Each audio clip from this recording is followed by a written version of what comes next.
Hello, my friends. I'm excited to be back with you. This is a little bit later than what I had intended to do this recording. I thought I'd do it like on Tuesday, 1 week past my first round of chemo. It's now 1 week and 4 days past my first round of chemo, and we got delayed because along came COVID. Uh, and I've been sick, not very sick, just a cold, but it was COVID nonetheless, and I did test positive. So that said, let's back up to my experience Tuesday, a week and a half ago. And oh man, I got to tell you, it was a very positive experience. The people at the chemo center in Tallahassee are they're an amazing bunch of angels. That's all I can say. So this was easy, peaceful, and pain-free. And this is what you want to hear, I think. I won't, you know that I'll never mince words, and I'll always tell you the truth. So I commit to that completely. So I showed up at 8:20 in the morning with sopping wet hair, because you have to have wet hair to do the DigniCap treatment, and then they wet it down once you get there. So you're just kind of like you look like a drowned whatever. And I met with my doctor first, and it was a very positive, upbeat meeting. And then before that, I had my port hooked up. And so, as you can see now, the scar is pretty much healed. And they gave me a prescription for a tube of lidocaine. And what they told me to do was to squeeze out a blob of the lidocaine about the size of a quarter and put it on the port, and then take a piece of saran wrap and stick it on top of that so you don't get it on your clothes. And do that 30 to 45 minutes before you show up there. And now they've corrected that to tell me 45 minutes to an hour, just to make sure that there's no pain. But I didn't feel a thing. I go in there, it's a very sterile environment, sweet, sweet nurse. And I did feel the pressure when she popped the needle into the port, but it didn't hurt. So that was that. And they took blood work to get a baseline for all of my blood levels for going forward in this thing. And then I went and met with the doctor. And then I came back, and I'm going to sneeze. Sorry. Then I came back, and actually they started the chemo. Oh, first they put the DigniCap on. You have to start the DigniCap 1 hour before the chemo actually begins to give your head a chance to cool down. It was not uncomfortable at all. I had expected that I might even get like brain freeze, but that didn't happen. It was cold, don't get me wrong, and the cap is tight. It wasn't uncomfortable. And it's noisy because there's a machine that's grinding away, making freezing water to circulate around your head. It's right there next to you. What I didn't take into consideration was I had planned on listening to Audible during the whole treatment, and I didn't think to have her wrap one earbud inside that tight cap. I would leave the other ear free so I could hear the nurse. That was going to be my plan, but I didn't think about it. And there was no way to get the earbud in my ear once the cap was on. So I was stuck, reading on Kindle, and not listening to those, I think, 20 Audible books that I had selected to listen to. Okay. And so the first thing they did was they push IV into this port to one of them is an anti-nausea medicine, and the other one is a steroid. And then they start the A version. The A is a red one, and it turns your urine red, which they don't warn you, if they didn't warn you about that, it could be a little bit freaky, because it is bright red. And that lasted not even a full day. And that took about 5 minutes. And then the C drug is actually hung IV. It's just a little packet like this. And it's hung IV, and it took about 45 minutes to infuse into my body. And the whole time the nurse is just checking on me, and they come in there, and you're in a big heated recliner. You can put it in any position you want, and you can make it any temperature you want. And they keep coming in, and they keep saying, "So honey, would you like more warm blankets? Are you comfortable? Can we bring you anything?"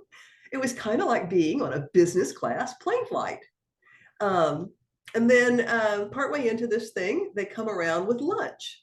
Lunch was a delicious, not a Cobb salad, chef salad. And it was more than I could eat. Actually, it was a huge salad. Um, and that was all, complimentary from them. And then about an hour and a half later, a lady comes back around with a cart full of every possible kind of junk food you can imagine. And she said, "Would you like a snack?"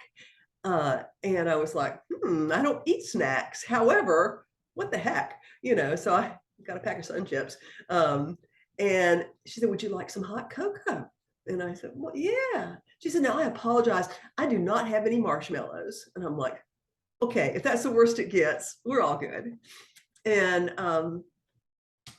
so that was it. When the chemo was done, then you have to stay under the DignaCap for 90 more minutes to give your scalp a chance to completely make sure all that stuff has gone by. Um, and then they undo you and then you can go home. And I felt great. I have had no side effects. If anything, the side effects were positive because I think the steroids that they gave me kind of jacked me up, and I've had more energy over the last couple of weeks until COVID than I even normally have. So I've got a lot of stuff accomplished, finished a lot of projects, been running around like a little crazy person, and it's all good. Okay, so let's talk about Neulasta. So at the end of the chemo, they took this little thing called a Neulasta Onpro, and they stick it to your body.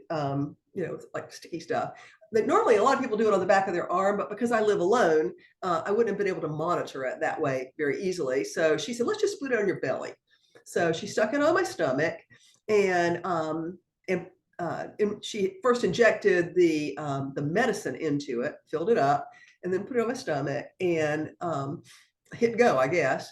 And in about 2 or 3 minutes, it went beep, scared the daylights out of me. I was, "Oh," like that. And she said, "Okay, it's working." And then it started flashing green every 10 seconds. And she said, "Just keep making sure that it's flashing green every 10 seconds." And then 27 hours after I put this on you, it's going to inject you with this medication called Neulasta. And so when it went bing, it actually injected a needle in, and then the needle withdrew so that all that was stuck into my skin subcutaneously was a tiny, tiny little tube. And I never felt a thing. Mostly because I think I was just scared. It startled me. So you leave this on. You can't take a shower for 27 hours because you can't get this thing wet. And so after you've done with the injection, then you can peel this thing off and take a shower. And then you bring it back and they dispose of it in a sharps container because it does have a needle in it. So that's the story with Neulasta. The Neulasta medication is designed to help your bone marrow to build extra white blood cells so that you don't go into neutropenia and have immune system compromised. So that's all kind of a cool thing. The side effect of this medication can be bone pain in your large bones, like your thigh bones, things like that. And so, in order to counter those side effects, they ask you for 5 to 7 days to take a Claritin. Not a Claritin D, the expensive one that's behind the counter that people make meth out of, but the Claritin that's is sold over the counter that doesn't really work for anything except for stopping bone pain with Neulasta. Who knew? And I had no bone pain at all. I did take it for 7 days just to make sure, I want to cover all my bases and don't want any pain. So there was that. And so I'll be taking this back when I go back. Now, as you can see, I have not lost any hair. I'm not styling my hair. I'm not putting, curling irons or blow drying it or anything like that. I'm just taking very gentle care. They only want you to wash your hair twice a week. So just to be as gentle with the hair follicles as possible. And so round one, it's working. That's all I can say. And I've already bought my card for the next round of chemo, which has now been delayed because of COVID. So last Friday night, a week ago Friday, I went to my high school reunion, and I was there for maybe an hour. And I, spoke to the people that I wanted to see that I hadn't seen in 50 years. And then I just said, okay, I'm done. I've had enough. And I left.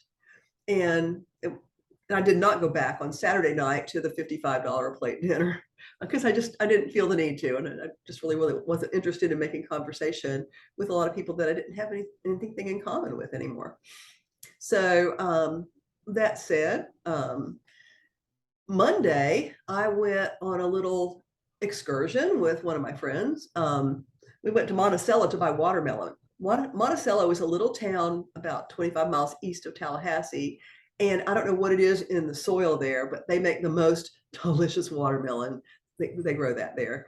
And so I bought a thing of watermelon, and she was there looking for honey. So these were the things that enlisted our journey. And we had lunch over there at a lovely little restaurant, and then we came back.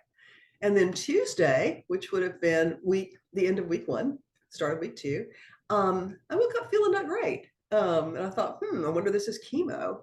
And I took a nap, and then I took another nap, and I had a runny nose. Yeah, me and President Biden had serious runny nose issue, and it was just flowing like my brain was melting. And this kept on through the afternoon, and then about 2 in the afternoon, I noticed that my temperature was beginning to creep up.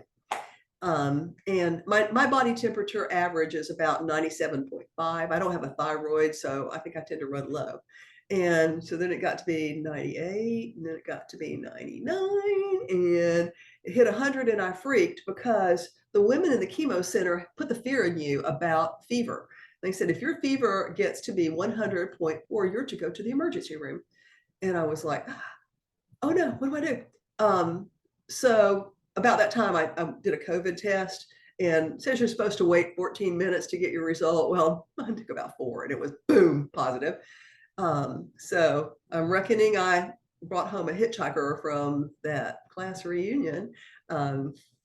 Anyway, and this has been like a cold, totally just like a cold, not even a bad cold, because I haven't had any stopped up nose where I couldn't breathe.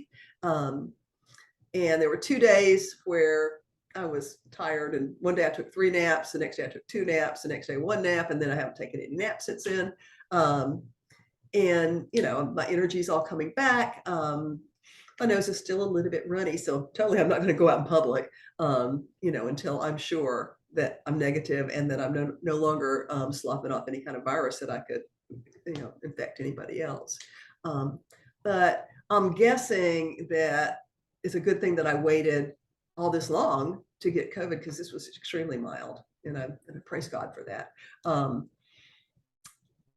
And because I'm not vaccinated. I don't know if y'all knew that or not, but I chose to not get the vaccines, and so I've just been dodging that bullet for the last couple of years, until I finally didn't dodge it anymore. But I think that now pretty much everybody's getting it. If you haven't already had it, even if you have already had it, you're probably going to get it again. This BA.5 variant is apparently very, very contagious. Also on Wednesday, my friend who went to Monticello with me tested positive. So she and I have been commiserating over the phone. And I was like totally apologetic for sliming her because I had no idea. But anyway, so there we are. The COVID has now necessitated pushing back my next round of chemo, because I can't go to the chemo center. At the earliest I could show up there next Friday. And they don't require you to have a negative test. You have to wait 10 days. However, because of the DigniCap machine, and we only have one machine in Tallahassee, my machine is only available on my Tuesdays every other week. So I have to wait till August the 16th. So you're probably not going to hear from me again until after I do round 2. But please, please, please, if I can be of any kind of support to anyone, who is going through any kind of a similar situation, if you just need being talked off the ledge, if you need me to pray over you, whatever you need, just get in touch with me and I'm happy to do it, because that's the purpose behind this blog. And I just so appreciate y'all walking with me on this journey. And I'll see you next time. Ciao.